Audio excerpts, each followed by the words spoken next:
विधवा बहू का फैसला। महक की शादी रोहन से होती है। रोहन माँ बाप का इकलौता बेटा होता है, लेकिन फिर किसी कारण से रोहन की मौत हो जाती है।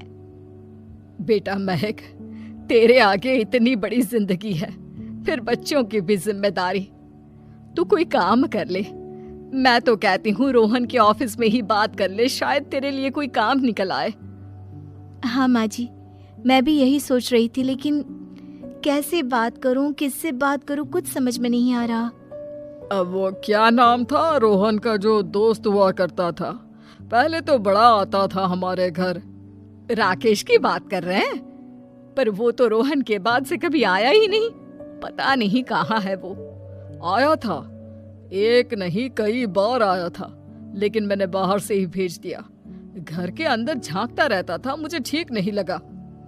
अरे आपको तो पता नहीं क्या ठीक लगता है और क्या नहीं।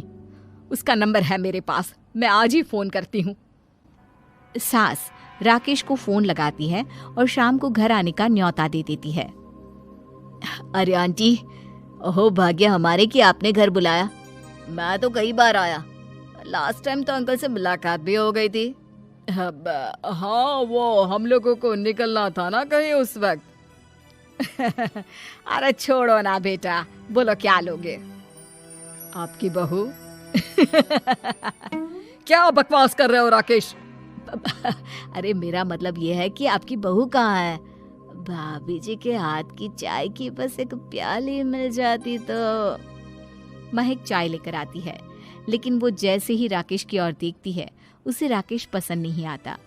वो अंदर जाने को होती है कि अरे भाभी जी कहाँ जा रही है, बैठिए तो सबके साथ। जी नहीं, बच्चों को खाना खिला रही हूँ, आप माँ जी से बात करें ना। अंदर जाने के बाद सास कहती है, अरे बेटा राकेश, वो क्या है ना, वैसे तो तेरे अंकल जी की पेंशन आती है, साथ ही ऊपर 2 मंजिल मकान से किराया भी, तो हम लोगों का तो अच्छा चल जाता है। लेकिन महक, उनकी चिंता आप न करें आंटी, आदेश दें बस आप तो। देखो भाग्यवान, रहने दो, कोई बात नहीं, मैनेज हो जाएगा। अरे क्या मैनेज हो जाएगा अंकल, हमें भी बता दें। आप चुप रहिए जी। अब वो क्या है ना राकेश, तुझे तो पता है कि रोहन के 2 बच्चे हैं, उनकी पढ़ाई लिखाई का खर्चा बहुत है। हम ये चाह रहे थे कि रोहन के ऑफिस में महक को भी अगर कोई काम मिल जाता तो। क्यों नहीं आंटी जी, मैं हूं ना, मैं बात कर लेता हूँ। वैसे तो आप हाँ ही समझिए। महक भाभी को बोल देना कि कल तैयार रहें मेरे साथ ऑफिस चलने के लिए, मैं मालिकों से मिलवा दूंगा उन्हें। महक अंदर से सब सुन रही थी। अच्छा आंटी जी, तो चलता हूँ, कल आ जाऊंगा। अच्छा भाभी जी तैयार रहिएगा कल। राकेश तो चला जाता है, लेकिन ससुर सास पर बरस पड़ते हैं। मुझे ये आदमी एक पैसे का पसंद नहीं है, तुम इसे बोल दो कि हमें कहीं नहीं करवानी बहू से कोई नौकरी। अरे क्यों नहीं करवानी, सारा पैसा मैं इसके बच्चे और इसी पर उड़ा दूंगी, तो मेरी बेटी को क्या दूंगी? जरूरत क्या है तुम्हारी बेटी को तुम्हारे पैसे की? अरे वो तो पहले ही बड़े पैसे वाले घर की बहू है। अपनी बहू की सोचो जो अब तुम्हारी बेटी जैसी है। बच्चे रोहन की आखिरी निशानी है। अरे अपना भाषण अपने पास रखो, सारा दिन घर पर बैठी रोटियां तोड़ेगी, तो काम करे ना कुछ बाहर जाकर। बहू सब सुन रही होती है। वो अगली सुबह बिना मन के तैयार तो हो जाती है, लेकिन जैसे ही राकेश आता है, क्या बात है भाभी जी, रेडी हैं? तो फिर चले डेट पर, मतलब इंटरव्यू पर। महक सामने आती है कि सामने ससुर जी खड़े होते हैं। हाँ महक बेटा, आओ चलते हैं, मैं भी चल रहा हूँ। ससुर को तैयार देखकर राकेश का चेहरा बन जाता है। अंकल जी आप परेशान हो जाएंगे, अरे रहने दीजिए ना, धूप भी बहुत है। वैसे भी स्कूटर में तो 2 लोग ही बैठ सकते हैं ना। तो तुम चलो, मैं बहू के साथ अपनी कार से आ जाता हूँ। महक ससुर जी को देखकर खुश हो जाती है, उसे शांति हो जाती है।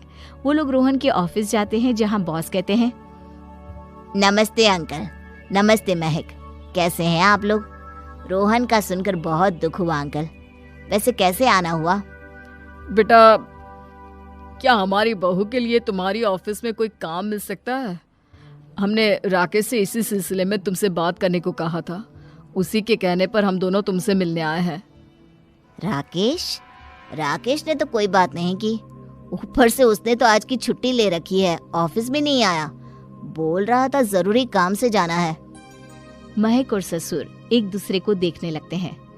वैसे महक, क्या किया है आपने? इंग्लिश कैसी है आपकी? महक बॉस से अपनी पढ़ाई लिखाई और क्वालिफिकेशन के बारे में सब कुछ बताती है। ग्रेट, आपके लिए काम तो है लेकिन ऑफिस में नहीं। सर, मेरे बच्चे छोटे हैं, मैं फील्ड में काम नहीं कर सकती हूँ। मतलब वो काम घर से करना है, घर से रहकर बच्चे भी देखें और घर भी देखें, लेकिन हाँ, काम जरूर से करें। वो काम डाटा एंट्री का है, तो जब भी वक्त मिले काम करें, और इसके हम आपको अच्छे पैसे भी देंगे। महक बॉस की बात सुनकर खुश हो जाती है, उन्हें थैंक्स बोलकर घर आ जाती है। किसके साथ भेज रही थी तुम महक को? अरे वो कमीना, उसने तो ऑफिस से छुट्टी ले रखी थी, बात भी नहीं की थी उसने बॉस से बहू के काम के लिए। वो तो अच्छा हुआ कि मैं साथ में चला गया। हाँ, ठीक है, नौकरी मिल गई ना, इतना ही काफी है। समय बीतता है और एक दिन फिर दरवाजे पर दस्तक होती है। घर पर कोई नहीं था। महक दरवाजा खोलती है, देखती है तो सामने है राकेश। नमस्ते भाभी जी। नमस्ते, घर पर कोई नहीं है, आप कल आइएगा।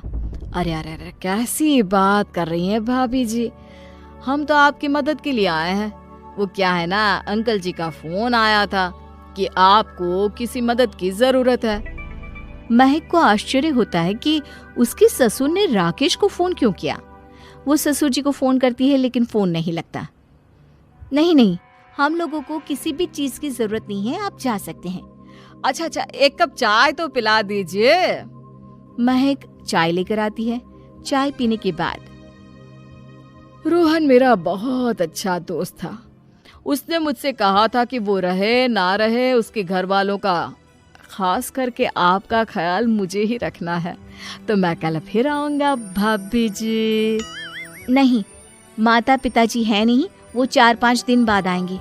आप उन लोगों के आने के बाद ही आइएगा। मुझे ये सब ठीक नहीं लगता।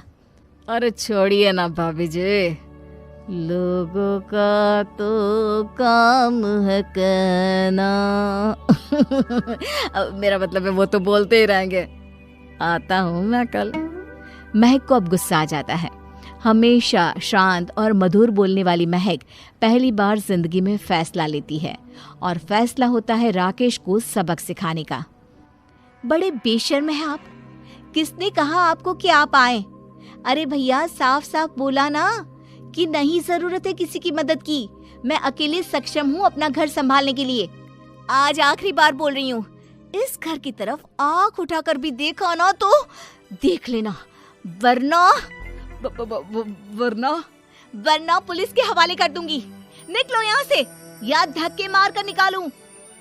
पुलिस का नाम सुनते ही राकेश वहां से 9-2-11 हो जाता है और महक को अपने फैसले पर गर्व होता है।